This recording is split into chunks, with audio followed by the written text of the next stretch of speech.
મને એ સમજ નથી પડતી કે સત્તા તમારું છે, સંગઠન તમારું છે, દરેક કામોની અંદર સંકલન ભાજપના કાર્યાલયમાં થાય છે કે આજે તમે ખાઈ કાઢ્યું, બીમાર પડવાના હતા, પડી ગયા, પછી 3 મહિના પછી એનો રિપોર્ટ આવે કે ભાઈ આ સેમ્પલ ફેલ છે. પ્રજા નહીં જાગૃત થાય ત્યાં સુધી વિપક્ષ બી બોલીને કેટલું બોલ. વિપક્ષ મજબૂત તો પહેલેથી જ હતું કે ભાઈ મારી એક પર્સનલ કામ લઈને હું કોઈની પણ પાસે ગઈ હોય તો મારી ફાઇલ ફેંકજો, પણ જનતાની ફાઇલ જે દિવસે હશે એ દિવસે કોઈની તાકાત નથી કે આ ફાઇલને નામંજૂર કરે. નમસ્કાર, આપ જોઈ રહ્યા છો યુટીસી ન્યૂઝ. યુટીસી ન્યૂઝનો કાર્યક્રમ વિપક્ષ. વડોદરા મહાનગરપાલિકામાં જે વિપક્ષી કાઉન્સિલરો છે તેની વાત સાંભળવી, તેમની રજૂઆતો સાંભળવી, અને માત્ર રજૂઆતો જ નથી પરંતુ તેમની પાસે કોઈ વિઝન છે કે જો એ જે સમસ્યા ઉપાડી રહ્યા છે તો તેમનું નિવારણ તેમની પાસે છે કે કેમ, અને તેમને શું લાગે છે કે આ સમસ્યાઓ કેમ થઈ રહી છે. આ તમામ વસ્તુઓ પર વાત કરવા માટે આપણી સાથે આજે ખાસ મહેમાન છે પુષ્પા વાઘેલા, જેઓ પાછલા 4 ટર્મથી કાઉન્સિલર છે અને અત્યારના જે બોર્ડની વાત કરીએ આપણે તો મહિલાઓમાં સૌથી સિનિયર એ જ છે. પુષ્પા વાઘેલા સાથે આપણે વાતચીત કરીશું. બેન, આપનું ખૂબ ખૂબ સ્વાગત છે અમારી સાથે, તમે જોડાયા એ બદલ. બેન, જેમ મેં કીધું કે મહિલાઓમાં સૌથી સિનિયર આપ છો, અને જ્યારે સભાગૃહમાં કે પછી સભાની બહાર એટલે સભાથી લઈને સડક સુધી તમે ઘણા બધા મુદ્દાઓ ઉપાડો છો.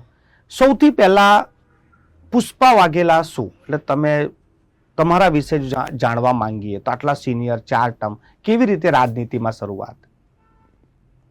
સૌથી પહેલાં તો આપને ખૂબ ખૂબ અભિનંદન આપું છું કે અમારા જેવા જનપ્રતિનિધિ જે લોકોની સાથે સતત રહેનારા અમને તમે આજે બોલાવ્યા છે મહેમાન તરીકે, એટલે આપનો હું આભાર માનું છું. રાજનીતિ કરવી એ મારો કોઈ વિષય નહોતો. હું એક સામાજિક કાર્યો કરતી હતી કે મહિલાઓના ભરત ગૂંથણના ક્લાસ ચલાવવાના હોય, એમ્બ્રોડરીના ક્લાસ ચલાવવાના હોય, કે કોઈ સ્ટુડન્ટ યુસીડી વિભાગના જેટલા પણ કાર્યો થતા હતા પ્રોજેક્ટ હેઠળ એ 95થી હું કરતી હતી. મારા હસબન્ડ રાજુભાઈ વાઘેલા એ કોંગ્રેસના કાર્યકર ખરા, પણ 95માં જ્યારે અમારા વોર્ડ નંબર 13 લાગતો હતો ત્યારે વોર્ડ નંબર 13માં 95માં બીજેપીની પેનલ હતી. અમારા જે હતા, અમારો 86 સમાજમાંથી હું આવું છું, 86 ગામ સમાજમાંથી, એમના જે અમારા ઉમેદવાર એક હોય જ પક્ષમાં, એમનું મૃત્યુ પામ્યા પછીથી મારા હસબન્ડને 2000માં ટિકિટ આપી કોંગ્રેસ પક્ષે. એ અનામત સીટ પર જીતેલા હતા.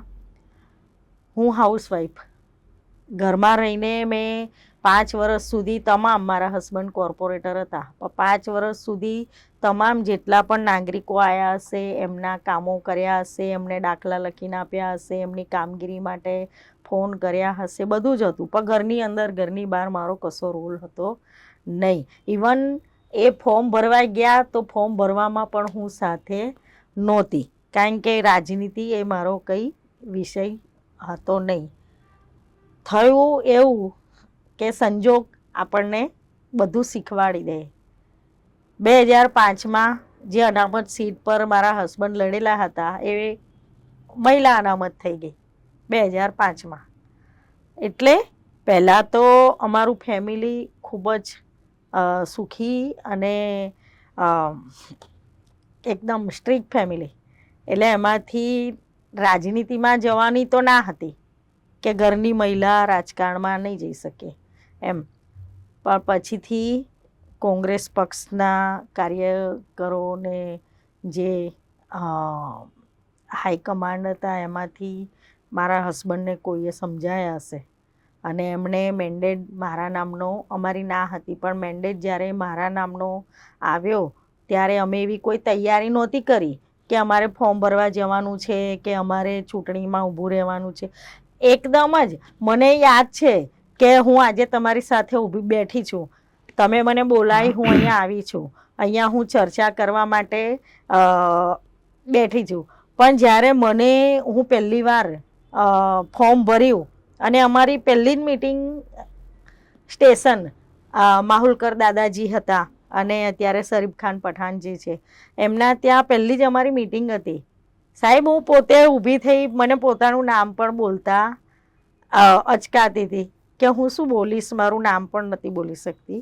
એ પરિસ્થિતિમાંથી હું 2005માં ચૂંટણી લડી, પણ મારું મન મક્કમ હતું કે હું જ્યારે મારા વિસ્તારની અંદર ફરતી હતી ત્યારે 2005માં અમારો વોર્ડ નંબર 1 થઈ ગયો સીમાંકનમાં. હું મારા વિસ્તારમાં જ્યારે ફરતી હતી ત્યારે મને દેખાતું હતું કે આ ટીપી 13માં પાણીની લાઈનો જ નથી નાખેલી, આ નવાયાર્ડની મારી બહેનો મહિલાઓ એ 3 ફૂટ ઊંડા ખાડામાંથી પાણી ભરી રહ્યા છે. કેટલાય ઘરોની બહાર ખાડકુઆ બનાવેલા છે કે જે રોજ એ લોકો ખાલી કરે છે અને વાપરે છે. મારા હસબન્ડ કોર્પોરેટર હતા, પણ કોર્પોરેશનની આર્થિક પરિસ્થિતિ કહેવાય ને કે સાવ નોર્મલ હતી એટલે ત્યારે ગેસ ડિપાર્ટમેન્ટની જે આવક થતી હતી ને એમાંથી ઘણીવાર કર્મચારીઓના પગાર પણ આ લોકો કરતા હતા.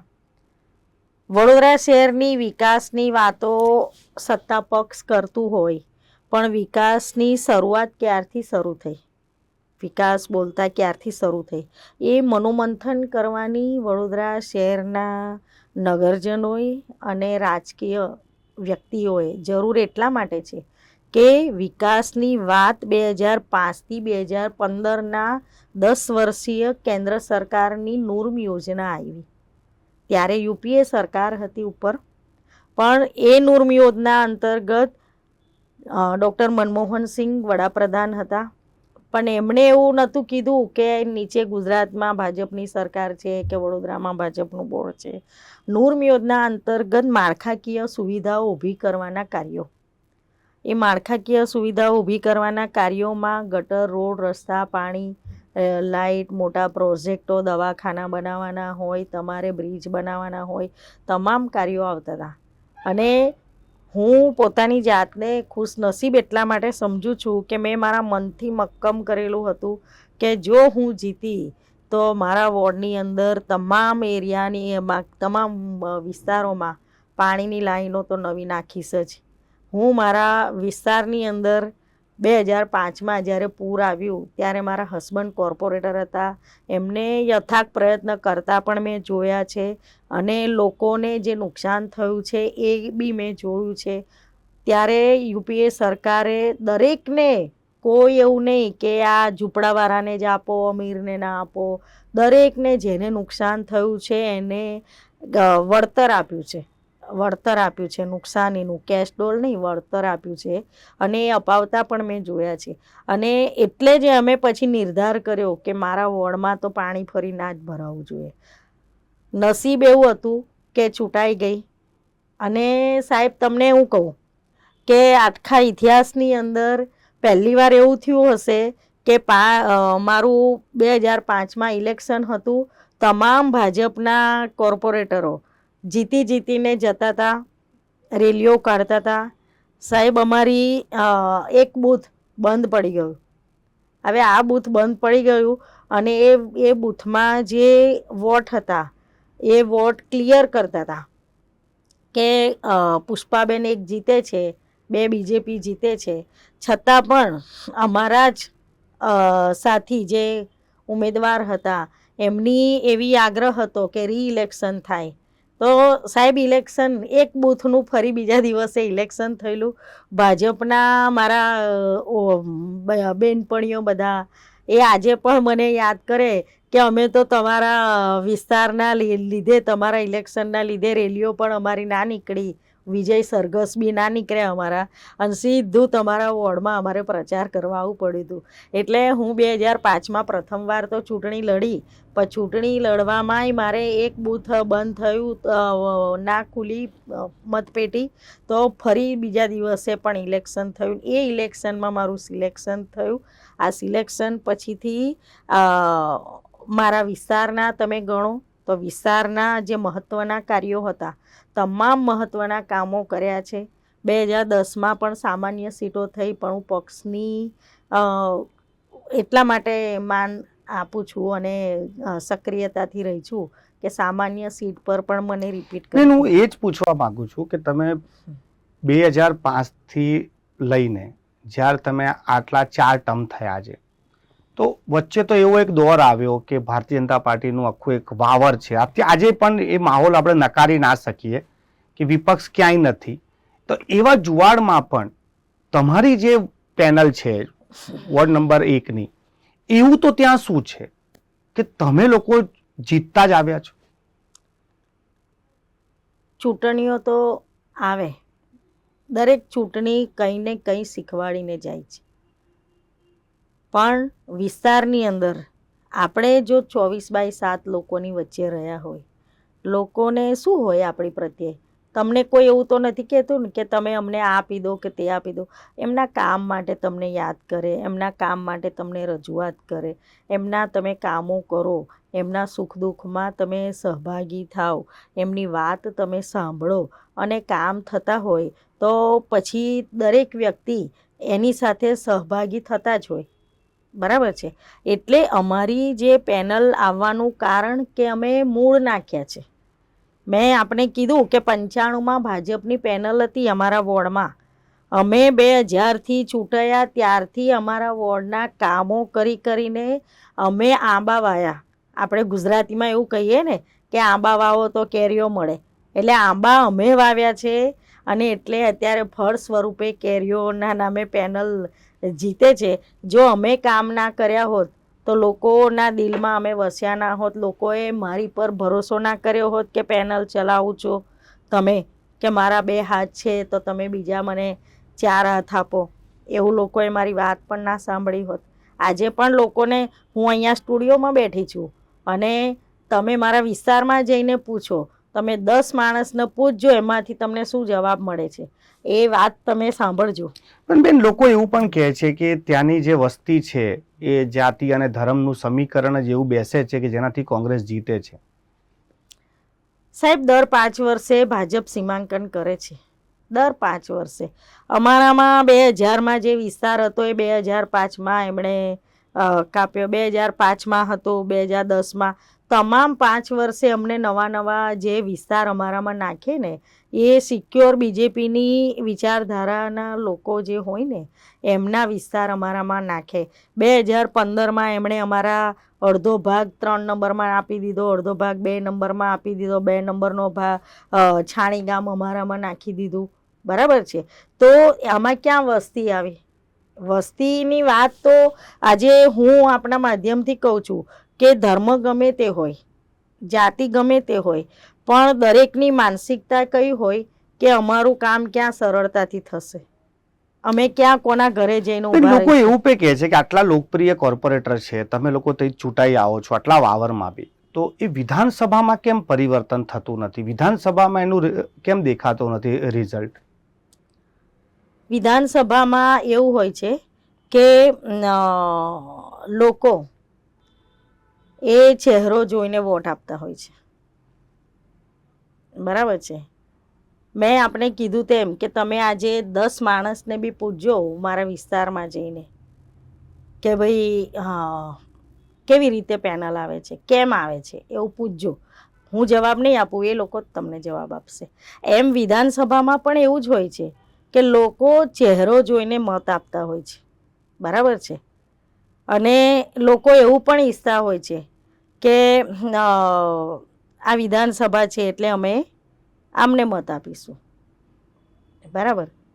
એવું નથી હોતું કે કોંગ્રેસની વિચારધારાવાળા લોકો નથી, એવું પણ નથી હોતું, પણ ખાસ ચહેરો જોઈને લોકો મત આપતા હોય છે.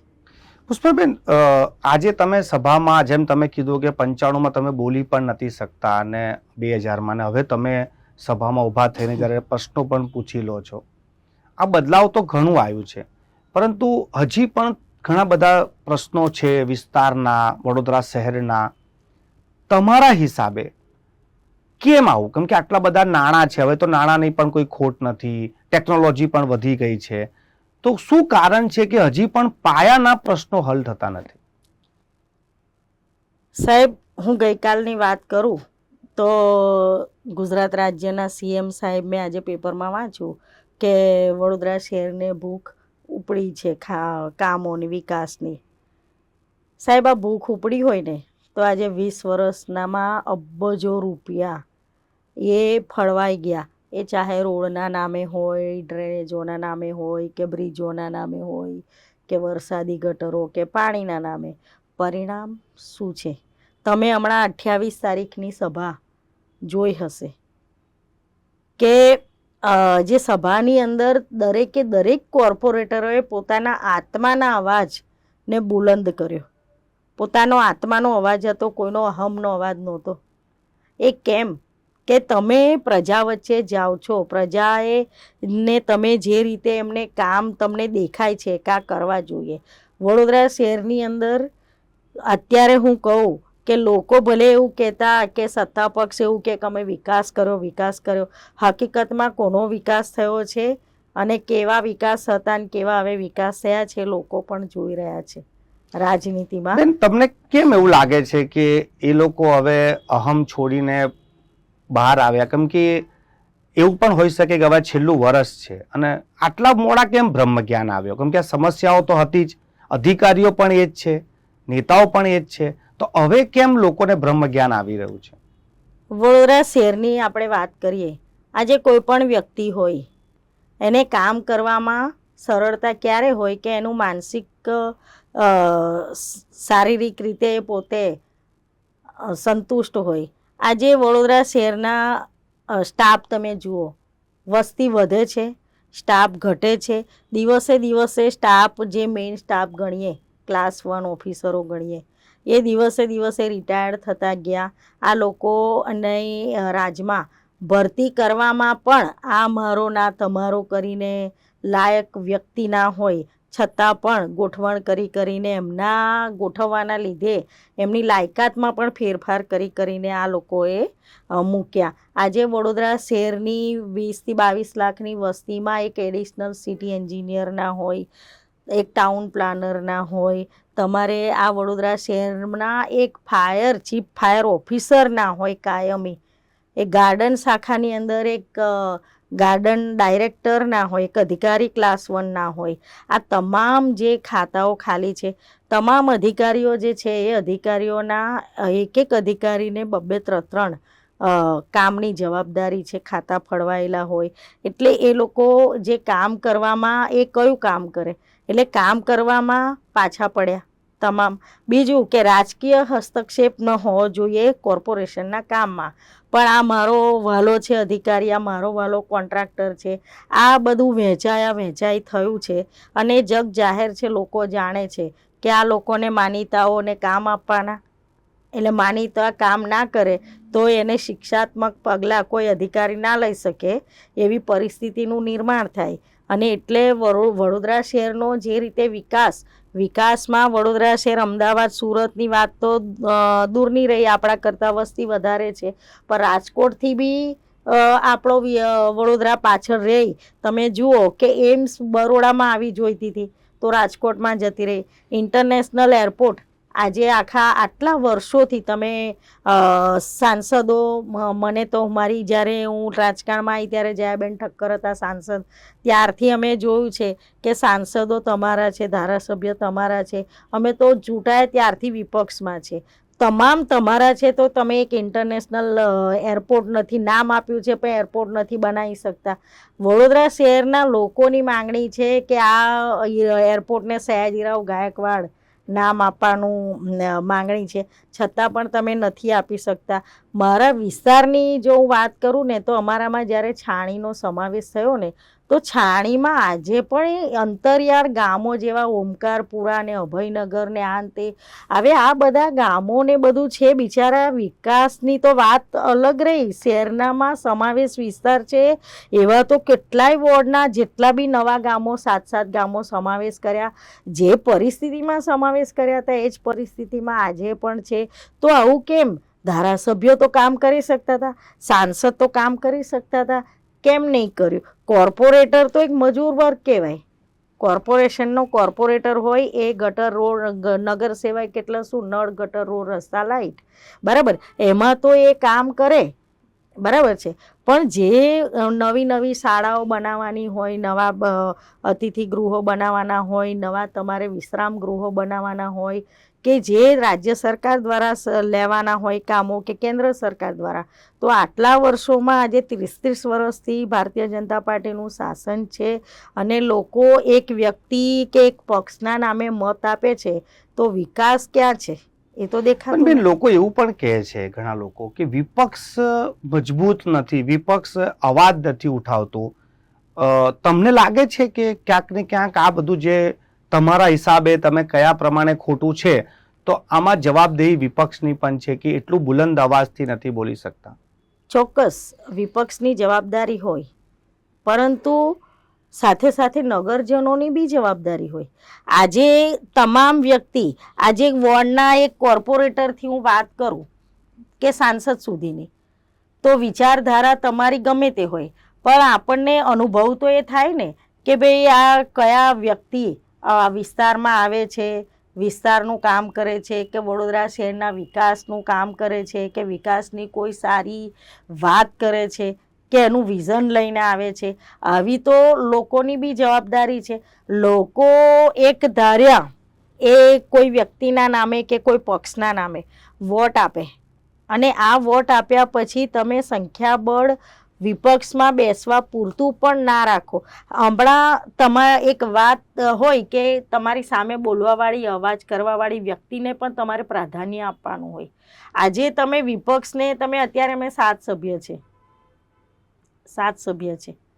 ગઈ ટર્મમાં અમે 14 હતા, એમાંથી 13 થયા, બરાબર. એની આગલી ટર્મમાં અમે 11 સભ્ય હતા. હું 2005માં ચૂંટાઈ ત્યારે અમે 7 સભ્ય હતા. તો આમાં જવાબદારી એટલી નગરજનોની બી આવે. હું તો એવું કહું છું કે સ્થાનિક સ્વરાજ્યની ચૂંટણી આવતા વર્ષે આવી રહી છે, અને આપના માધ્યમથી કહું છું કે સ્થાનિક સ્વરાજ્યની ચૂંટણી આવી રહી છે. ચોમાસાની પહેલાં દેડકાઓ નીકળતા હોય છે, બરાબર છે, ડ્રાઉ ડ્રાઉ કરતા. ચૂંટણીઓ આવશે, તમે જોજો કે 5 વર્ષ તમારી વચ્ચે કોણ કામ કરવા આવ્યું, કોણ તમારા કામ કરી ગયું, કોણે તમને સાંભળ્યા છે કે કોણે તમને સાચવ્યા છે. આ બધું ધ્યાન રાખો. તમે વ્યક્તિને જોઈને મત ના આપો, કોઈ પક્ષને જોઈને મત ના આપો, કોઈ પક્ષની વિચારધારાને જોઈને મત ના આપો. ફક્ત તમે તમારું કામ, તમે રાજસ્થાનમાં જુઓ, દર 5 વર્ષે સરકાર બદલાઈ જાય, બરાબર છે. તમે વડોદરા શહેરના લોકોના આરોગ્યની વાત કરો, સૌથી વધારે આરોગ્ય વડોદરા શહેરના લોકોનું કે ગુજરાતના લોકોનું એટલે કથળે કે કોઈ જગ્યાએ ભેળસેળવાળું ખાદ્ય પદાર્થો નથી વેચાતા. ફક્ત ગુજરાતમાં અને વડોદરા શહેરની વાત તો કરીએ તો વડોદરા શહેરમાં તો એવું છે કે આજે તમે ખાઈ કાઢ્યું, બીમાર પડવાના હતા, પડી ગયા, પછી 3 મહિના પછી એનો રિપોર્ટ આવે કે ભાઈ આ સેમ્પલ ફેલ છે. આ બધું કેમ કે પ્રજા જ્યાં સુધી જાગૃત નહીં થાય, પ્રજા નહીં જાગૃત થાય ત્યાં સુધી વિપક્ષ બી બોલીને કેટલું બોલશે. અમે તમારા માધ્યમથી તમે મને કહો કે અમે વિપક્ષ તરીકે એક પણ મુદ્દો ખોટો રજૂ કર્યો હોય તો પણ મેં કહું.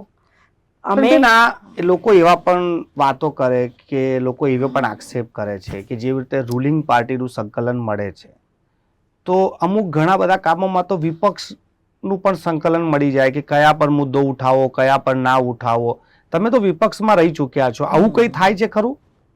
બિલકુલ નહીં. આમાં તમને હું કહું કે રૂલિંગ પાર્ટી, અમે એવું કીધું કે વડોદરા શહેરના લોકો, વડોદરા શહેરમાં વસતા લોકોમાં તમે વેરાની બાબતે અમે દર વખતે દરખાસ્ત ચડાવીએ છીએ કે ભાઈ જે આ ફ્લેટોમાં રહેતા હોય, એપાર્ટમેન્ટોમાં રહેતા હોય, બહુમાળી ઇમારતોમાં રહેતા હોય, આ લોકોના મકાનો 4 પ્રમાણે એક કનેક્શન હોય, બરાબર છે.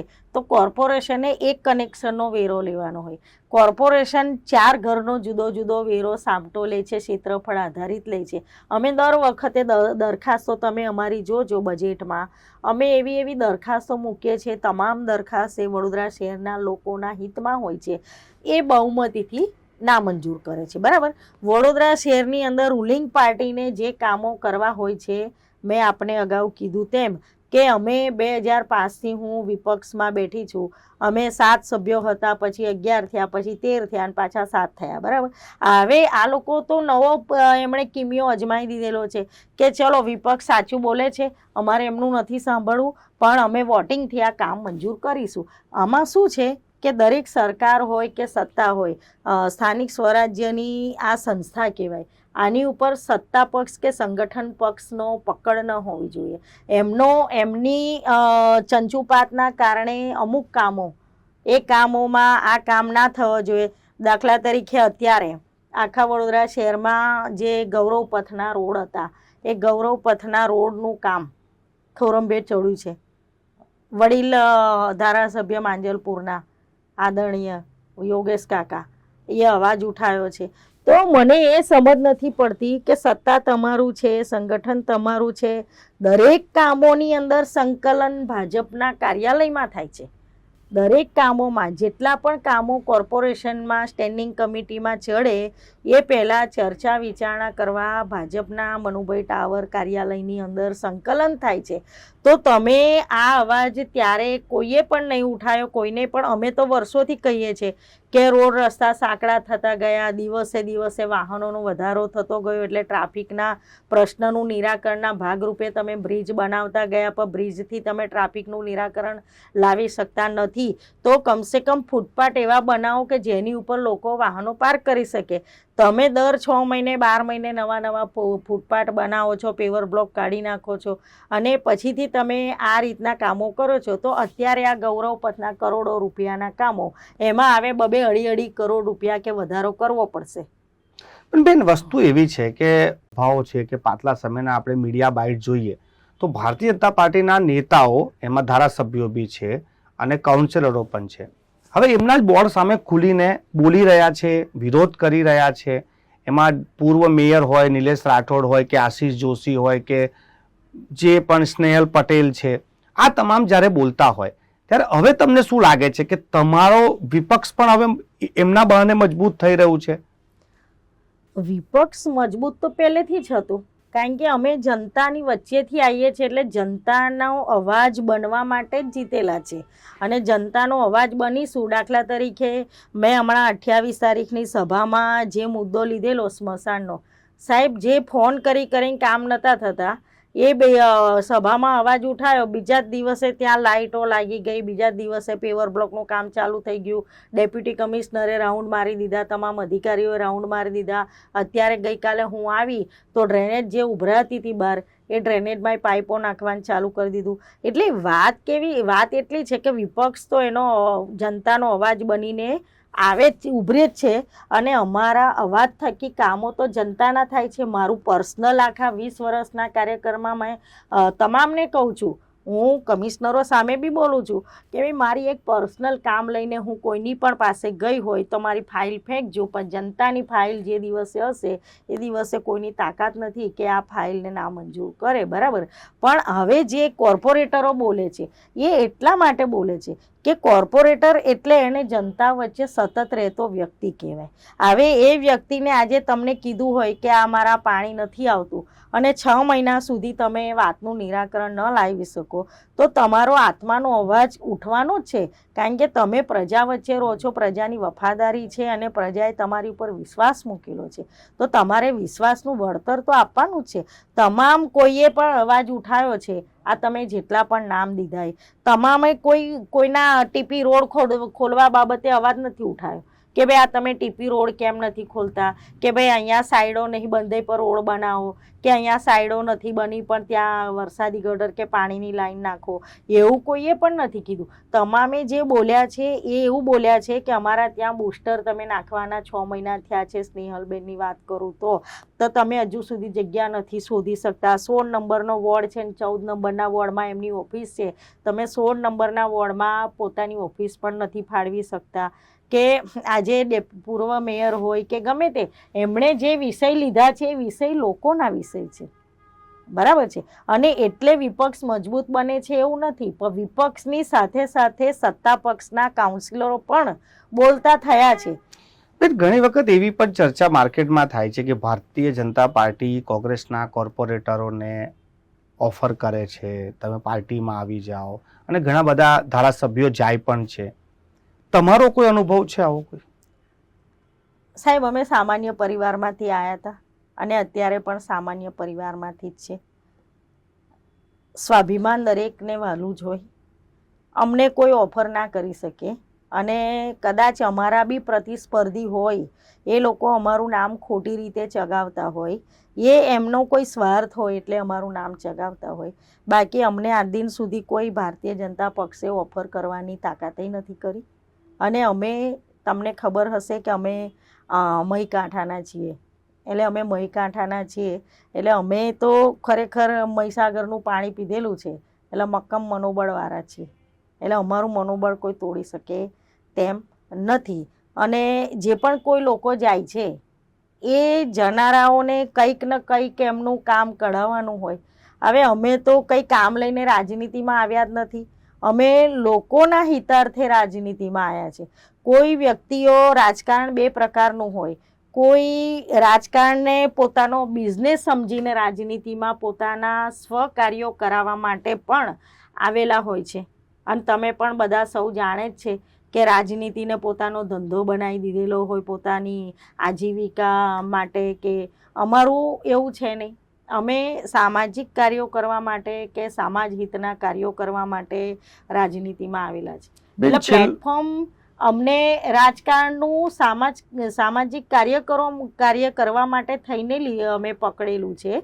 મારી પોતાની સંપત્તિ બનાવવા માટે નથી પકડ્યું. છેલ્લો સવાલ, આટલા વર્ષોથી રાજનીતિમાં, હવે પુષ્પા વાઘેલાનું ફ્યુચર શું કરવા માંગે છે?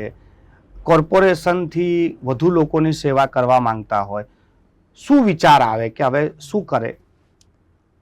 દરેક વ્યક્તિ એ સ્ટેપ બાય સ્ટેપ આગળ વધવા માંગતી જ હોય. એમ અમને પણ હોય કે ક્યારેક અમે આગળ વધીએ. અમે અત્યારે તો, હું આપને નથી કહેતી, પણ મારા વિસ્તારના લોકો એવું કહે છે કે અમારા બેન ધારાસભ્ય હોવા જ જોઈએ, અમારા બેન આગળ વધવા જ જોઈએ. લોકોની ઈચ્છાઓ એવું થાય, લોકો એવી રાહ જુએ છે કે અમારા બેનને ક્યારે આગળ વધવાની તક મળે છે એવું. એટલે દરેકને આગળ તો વધવું જ હોય છે. દરેક ઘરમાં એવું હોય છે કે ટાટિયા ખેંચ દરેક જગ્યાએ ચાલતી હોય છે. સારા માણસોને બદનામ કરવાના કાવતરા બી ઘણા લોકો કરતા જ હોય છે. આ બધું ઠીક છે, ઉપરવાળાની મરજી વગર કંઈ પાંદડું હાલવાનું નથી. જે દિવસે દ્વાર ખુલશે એ દિવસે દર્શન પણ ભગવાનના થશે. ખૂબ ખૂબ આભાર બેન, અને તમને બેસ્ટ ઓફ લક તમારા આગળના સફર માટે. આ હતા પુષ્પા વાઘેલા. પુષ્પા વાઘેલા અત્યારના બોર્ડમાં સૌથી સિનિયર મહિલા કોર્પોરેટર છે. ઘણી વખત તેઓ સભામાં બોલતા પણ તમે એમને જોયા હશે ને ઘણા બધા મુદ્દાઓ પણ તેઓ ઉઠાવે છે. તેમનું કહેવું છે કે જનતાના જો કામોની રજૂઆત કરીએ તો કામો થાય પણ છે, રજૂઆત કરવી પડે. પોતાના પર્સનલ એજન્ડા પર જો કામ થાય તો પછી એ કામ અટકાઈ પણ જાય છે. તેમનું કહેવું છે કે વિપક્ષ ખૂબ જ મજબૂત છે. વડોદરા શહેરમાં જે પણ કંઈ વિકાસના કામો થયા અને વિકાસ જેવો જે શબ્દ આવ્યો એ યુપીએ સરકારની દેન છે. આ તમામ વાતો તમને કેવી લાગી? આ વાતોને લઈને તમે શું વિચારો છો? નીચે કોમેન્ટ બોક્સમાં કોમેન્ટ કરી શકો છો.